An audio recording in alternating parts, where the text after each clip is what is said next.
이번 주 강단 말씀 제목이 자기는 유다인임을 알렸더니. 자, 오늘 보니까요 모르드게라는 사람이 있는데, 모르드게라는 사람이 유다인임을 자기가 자기 정체성을 분명하게 증거하는 그런 내용이에요. 그런데 지금 어떻게 왕이 어명을 내렸냐면, 하만이라는 사람한테, 총리 대신 하만이라는 사람한테 무릎 꿇어 절하라는 어명을 내렸거든요. 근데 뭐라고 하냐면, 모르드게가 그걸 하다가 어기고 나는 유다인이니까 절하지 않겠다 이렇게 선포하는 거예요. 그런데 에스더서 외경에 보니까요, 외경을 찾아보니까 모르드게가 무릎 꿇지 않은 이유를 하나님 앞에 간구하는 내용이 있어요. 하나님, 내가 왜 무릎 꿇지 않은 줄 아십니까? 내가 하만을 무시해서도 아닙니다. 내가 교만해서도 아닙니다. 내가 명예심 때문에 하만에게 무릎 꿇지 않은 게 아닙니다.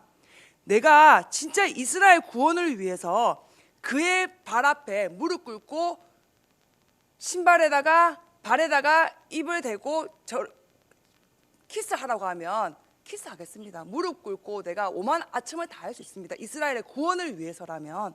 그런데 내가 그 사람 앞에 무릎을 꿇지 않은 이유는 하나님의 영광보다 사람의 영광이 높지 않기 때문입니다. 하나님을 더욱더 경배하기 때문입니다. 이렇게 있잖아요. 에스더 13장 12절 14절에 외경에 이렇게 나와 있더라고요. 그래서 모르드게는 어떤 사람이었냐면, 이렇게 자기 신앙의 절개를 지킨 사람인 거예요. 그래서 오늘 말씀 보니까 어떻게 했습니까? 지금 하만이라는 사람 있잖아요. 너무 열받는 거예요. 이렇게 자기한테 절하지 않으니까 열받아가지고 어떤 말까지 하냐면, 은 1만 달란트를 아수레로 왕한테 갖다 줘요. 그래서 은 1만 달란트가 얼마냐 찾아보니까요, 지금 우리나라 돈으로 하면 6조예요. 그래서 6조를 있잖아요, 아수에로 왕한테 주면서, 지금 왕의 법에 어긋나는 사람이 있습니다. 그 사람을 모두 진멸하겠습니다. 그러니까 왕 있잖아요, 은 1만 달란트 6조를 주니까 있잖아요, 네 마음대로 해. 그러니까 뭐예요? 금 반지를 빼주는 거예요. 그래가지고 있잖아요, 하만이 이제 죽이려고 하는 거죠. 민족을 멸하려고 하는 거죠. 그래서 여러분들이 사는 세상이 어떻습니까? 호락호락하지 않습니다. 그래서 세상 권세, 세상 문화, 세상 신 뭡니까? 호락호락하잖아요. 얼마나 하만이 사탄에게 잡혀 있냐면요, 자기 이름이 하나님보다 높아지고자 하는 그 뭡니까? 창세기 11장에 잡혀 있으니까 지금 있잖아요, 6조를 줘서라도 이스라엘 민족들을 싹 다 멸하려고 하는 거예요. 그런데 성경에 보니까요, 마태복음 24장에 보니까 정확하게 나와 있어요. 뭐라고 나와 있냐? 마태복음 24장 4절에 보니까요, 말세가 되면요, 나는 그리스도라여 많은 사람이 미혹하니라 거짓 선지자들이 일어난다고 돼 있어요. 전도자로 하나님이 여러분을 부르셨습니다. 전도자로 부르신 여러분은 먼저 뭐예요? 하나님의 인도를 받으려면요, 하나님 앞에서 이 시대를 볼 줄 알아야 돼요. 시대가 어떻습니까? 복음이 없어지면요, 재앙이 넘쳐나고 어떻게 된다고요? 우상이 급증한다고 돼 있어요. 오늘 마태복음 24장 보니까 뭡니까? 말세가 다가오면요, 지금 처처에 기근과 지진과 핍박이 일어나고요, 민족이 민족을, 나라가 나라를 대적하여 일어나겠고, 곳곳에 기근과 지진이 있으리니 이 모든 것은 재난의 시작이니라. 이 재난이 시작되기 전에 사절에 보니까 뭐가 일어난다고요? 거짓 선지자, 거짓 예언자들이 일어나가지고 내가 그리스도라고 말하는 거예요. 지금 어떤 시대입니까? 이만희가 자기가 하나님이라고 있잖아요. 얼마 전에 영생교회 교주 조이승치가 내가 하나님이다 이러고 뭐요? 자기 믿음을 영생한다고 해가지고 심장마비로 죽은 지 얼마 안 됐거든요. 그런데 또 뭡니까? 지금 이제 신천지가, 이만희가 뭐예요? 내가 성령이다. 예수님이 완성하지 못한 구원을 내가 이루겠다. 그게 뭐예요? 신천지거든요. 근데 말세가 되는 징조가 뭐라고요? 계속 이단 사이비들이 일어나가지고 거짓 선지자들이 일어난다고 성경에 기록돼 있어요. 그런데도 세상은 어떻게 한다고요? 지진과 기근과 핍박과 뭡니까? 전쟁과 환란과 이 모든 일들, 코로나 이런 일들이 일어나는데 이게 뭐라고요? 재앙의 시작이라고 돼 있어요. 갈수록 뭐예요? 세상이 악해져요. 어느 정도로 악해지냐? 9절에 보니까요, 24장 9절에 보니까요, 그때 사람들이 너희를 환난에 넘겨주겠으며 너희를 죽이리니 너희가 내 이름 때문에 모든 민족에게 미움을 받으리라. 예수 믿는 게 있잖아요. 지금은 뭐 개독교라고 하고 뭐 교회 이렇게 하는 데 있잖아요. 앞으로 있잖아요. 예배 드리는 게 점점 힘들어질 거예요. 그런데 그때 뭐예요? 난리와 난리가 핍박과 핍박이 일어나는데 여러분 어떻게 하실 건데요? 예배당에 못 오게 하는 시대가 곧 도래할 건데 그때 여러분들은 뭡니까? 모르드게처럼 신앙의 절개를 지킬 수 있습니까? 모르드게는 어떻게 해서 이렇게 신앙의 절개를 지킬 수 있었을까요? 지금 있잖아요. 하만 있잖아요. 은 1만 달란트 6조를 주면서 있잖아요. 민족을 멸하겠다고 하는 이 시대에, 이 시기에 여러분들은 모르게처럼 그래도 나는 하나님 섬기겠다, 그래도 나는 신앙의 절개를 지키겠다, 그렇게 말할 수 있겠습니까? 저는 자신이 없더라고요. 그럼 어떻게 하면 이렇게 말할 수 있겠습니까? 창조주 하나님, 모든 축복의 근원자 되신 하나님, 구원자 되신 하나님과 온전하게 교제하게 되면 이 은혜를 누리게 되는 줄 믿습니다. 모르드게랑 우리랑 다른 건 하나도 없어요. 성정이 같아요. 뭐가 다릅니까? 하나님 창조주, 그 하나님을 제대로 알고 제대로 교제하니까 있잖아요. 그 하나님에 대한 확신이 있는 거예요. 그러니까 뭡니까? 은 1만 달란트 앞에서도 있잖아요. 세상의 권세 앞에서도, 세상 신 앞에서도, 세상 문화 앞에서도 타협하지 않고 있잖아요. 자기 신앙을 지킬 수가 있는 거예요. 이 사람이 뭡니까? 창조주 하나님이 오늘 우리 가운데 예비하신 새로운 은혜를 누리게 되는 줄 믿습니다. 그래서 전도자는 누가 전도자라고요? 하나님과 교제하는 것이 최고의 전도자임을 믿으시기 바랍니다. 이 시대가 위기 가운데, 재앙 가운데 끌려가는데 그 속에서도 뭐예요?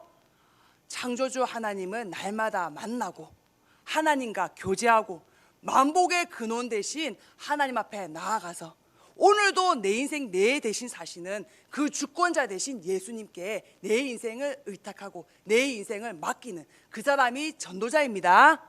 그래서 하나님이 여러분을 전도자라고 부르셨습니다. 그래서 전도자의 첫 번째 조건이 뭡니까? 여러분의 정체성입니다. 여러분은 뭡니까? 하나님 앞에서 하나님의 형상대로 부름받은 하나님의 자녀입니다. 그래서 복음의 내용은 예수 그리스도예요. 왜 예수 그리스도가 이 땅에 오셨습니까? 인간이 모르는 죄가 있습니다. 그 죄가 뭡니까? 하나님 떠나서 하나님 불순종해서 하나님과 분리된 죄. 그 죄로 말미암아 어떻게 됐다고요? 눈에 보이지 않는 악한 사탄에게 잡혀있는 상태. 그래서 뭡니까? 죄 가운데, 내 연약 가운데, 내 실수 가운데, 내 허물 가운데 끊임없이 뭐예요? 내 상처에, 내 경건치 못함에, 내 연약에 묶이는 죄인이 돼버렸어요. 그런데 그리스도가 왜 오셨다고요? 우리의 모든 죄를 십자가에 담당하고 죽으시고 부활하셨습니다. 승리하셨습니다. 사방곳에 끊어내셨습니다. 그 그리스도를 뭐예요? 마음으로 믿어 의에 이르고 입으로 시인하여 구원해야 된다고 했어요. 세상에 환란이 많고 세상 환경이 어렵고 세상에 뭡니까? 하만과 같은 자가 득실득실하다고 할지라도 우리 주 예수 그리스도는 모든 사탄 권세 몰아내신 하나님이십니다. 모든 사망 권세를 이기신 승리하신 창조주이십니다. 그분이 오늘도 나의 주인 되게 해달라고, 여러분이 하나님 앞에서 신앙으로 고백하는 이 시간 하나님 나라가 이곳에 임하는 줄 믿습니다. 그래서 여러분들이 뭡니까? 복음의 내용은 아는데 신앙의 실제 하나님과 교제를 못한다고 돼 있어요. 그래서 제가 얼마 전에도 있잖아요. 다락방 30년 한 분을 만났어요. 다락방 30년 한 분을 만났는데 이분이 뭐예요? 계속 말만, 입술만 열면 있잖아요. 나는 전도자고, 나는 24시 전도만 할 거고, 나는 이거 하다가 죽을 거야, 이렇게 계속 고백하는 데 있잖아요. 제가 그분하고 아침부터 저녁까지 같이 있었거든요. 하루 3끼를 먹고 있는 데 있잖아요. 말은 내가 전도자고, 내가 복음 전하는 사람이고, 나는 사명자고, 나는 이 시대의 일꾼이고, 이렇게 말은 하는 데 있잖아요. 이 사람의 생각과 마음을 있잖아요. 염려, 근심, 걱정, 갈등 끊이지 않는 거예요. 하고 저한테 계속 하는 말이, 정이야, 하나님의 계획이 뭔 것 같아? 너 같으면 어떻게 할 것 같아? 진짜 24시 저를 괴롭히는 거예요. 그래서 제가 있잖아요, 듣다 못해가지고 밤 10시쯤 있잖아요, 헤어질 때 얘기했어요. 그분이 사역자거든요. 나보다 나이 많은데 내가 감히 가르칠 수가 없잖아요. 듣다 못해서 있잖아요, 제가 증인으로 얘기했어요. 그런데 목사님, 하나님이 함께하면 정복, 축복, 행복이 보장된다고 하셨고, 하나님이 함께하는 이곳이 에덴이라고 하셨는데, 그러면서 있잖아요, 제 간증을 했어요. 그러니까 이분이 있잖아요, 가만히 고개 숙이고 듣더라고요. 그 다음날 아침에 다 와가지고 하는 말이, 정혜야, 진짜 내가 내 인생에 전환점이 된 것 같아. 터닝 포인트가 된 것 같아. 내가 복음을 알고 내가 요셉과 같이 응답받아야 되는 거 아는데 내 상태가 뭐예요? 하나님과 교제를 못 누리는 상태라는 거예요. 내 상태가 하나님과 교제하지 못하면 큰일 납니다. 눈에 보이지 않는 사탄에게 묶입니다. 그래서 여러분이 오늘도 전도자로 하나님이 부르셨습니다. 전도자로 부르신 여러분은 하나님과 최고 교제하는 은혜를 누리시기 바랍니다. 하나님과 최고 교제를 하면요, 한 가지 목표, 하나님의 목표가 내 목표가 돼요. 뭡니까? 마태복음 24장 14절, 이 천국 복음이 모든 민족에게 증언되기 위하여 온 세상에 전파되리니 그제야 끝이 오리라. 하나님의 목표는 뭡니까? 재림하는 거예요. 언제 재림하신다고요? 이 천국 복음 땅 끝까지 증거된 이후에. 그래서 뭡니까? 여수의 30지교회를 통해서 곳곳에 복음 듣지 못한 사람이 복음 듣고, 또 뭡니까? 호남의 600지교회를 통해서 복음 운동 일어나고, 그 다음에 뭡니까? 전 세계에 다민족과 TCK 237 나라에 이 복음이 증거되는 게 하나님의 절대의 계획인 것을 믿으시기 바랍니다. 이를 위해서 우리 후대에게 뭡니까? 올바른 언약이, 복음이 각인되어서 우리 후대가 어떻게 키워져야 된다고요? 영적 서밋으로 키워져야 됩니다. 영적 서밋이 뭡니까?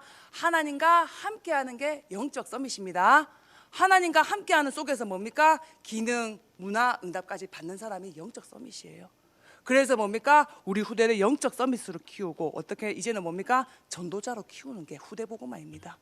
그래서 하나님의 이 한 가지 목표를 우리가 딱 놓고 뭡니까? 인본주의 쓰고 내가 응답을 만들어 가는 것이 아니라 어떻게 한다고요?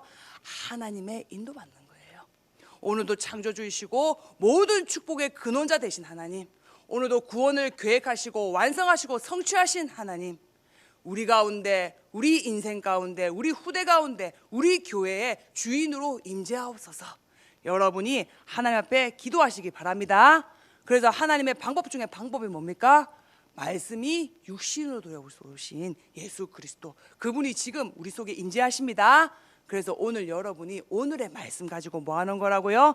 여러분의 영적 상태를 바꾸는 거예요. 영적 상태를 어떻게 바꾸는 거라고요? 오늘의 말씀을 내가 듣고 적고 외우는 게 아니라고요. 말씀을 딱 보면서 말씀을 통해서 하나님을 만나는 거예요. 창조주 하나님을 말씀을 통해서 만나는 게 뭐예요? 오늘의 말씀이에요. 그러면 오늘의 기도는 뭡니까? 영적인 흐름을 바꾸는 거예요. 그래서 어제도 제가 어떤 새신자를 만났어요. 새신자가 뭐라고 하냐면, 자기가 지금 교통사고를 내가지고 냈는데 그 상대방이 6천만 원을 합의금으로 달라고 한다는 거예요. 그러니까 이것 때문에 너무 이 사람이 분주해가지고 있잖아요. 다락방을 2주를 못했어요. 자기가 6천만 원 달라고 하는데 자기가 합의금으로 줄 수 있는 돈은 3천만 원밖에 없다는 거죠. 그러니까 이건 뭡니까? 사람 노력으로, 사람 수고로 하려고 하니까 자기가 뭐예요? 너무 힘이 들고 버거운 거예요. 그러니까 다락방을 할 시간도 없고 하나님한테 기도를 할 수 있는 여유도 없고, 새신자니까 아무것도 모르니까 완전히 묶여있고 잡혀있는 상태인 거예요. 그래서 잠깐이라도 만나자. 그래갖고 딱 만나가지고 제가 뭐라고 했냐, 자매님, 이게 자매님이 기도하고 영적 생활하는 게 아무것도 아닌 것 같은데, 자매님이 하나님 앞에 나아올 때 그때 영계가 바뀝니다. 할렐루야. 여러분이 하나님 앞에 무릎 꿇고 하나님 앞에 뭡니까? 딱 나아갈 때, 다니엘서 10장 12절 보니까 뭐라고요? 다니엘아, 네가 무릎 꿇은 그날 네 기도가 이미 응답되었노라. 여러분들이 기도를 딱 작정하는 그때 뭡니까? 영계가 바뀝니다. 성삼위 하나님이 임재하십니다. 성령이 역사하십니다. 흑암 권세가 묶임받고 떠나갑니다. 천군 천사가 동원됩니다. 영계가 딱 먼저 바뀌고 난 다음에 뭐예요? 시간표에 따라서 환경이 바뀌고 하나님이 응답의 사람을 붙여주세요. 그래서 오늘의 기도는 뭡니까? 오늘의 말씀을 통해서 창조주 하나님을 만나는 게 오늘의 기도입니다. 그래서 뭡니까? 영적인 흐름을 바꾸는 거예요. 그래서 오늘의 전도는 뭡니까? 오늘 하나님 나에게 주신 이 문제, 이 사건, 이 환경 가운데 하나님의 계획은 무엇입니까? 말씀 가지고 적용하고 질문하고 하나님 앞에 나아가는 거예요. 그때 뭡니까? 창조주 하나님이 임하셔서 영적으로 정복하게 되는 하나님의 역사가 나타나는 줄 믿습니다. 우리 시간에 합심으로 기도하겠습니다. 하나님, 하나님이 우리를 전도자로 부르셨는데 우리가 오늘 이 시간에 전도자로서 하나님의 인도받기를 원합니다. 하나님이 창조주 하나님을 온전하게 만나고 창조주 하나님과 온전하게 교제해서 축복의 근원 구원자 되신 하나님 은혜 안에서 이제는 강인할 수 있는 그 하나님의 방법에 사로잡힐 수 있는 우리가 되게 하옵소서. 그래서 모르드게처럼 신앙의 절개를 지키고 우리가 111 운동을 향해서 나아갈 수 있도록 하나님께서 축복해 달라고 우리 시간에 말씀 잡고 합심으로 기도하겠습니다.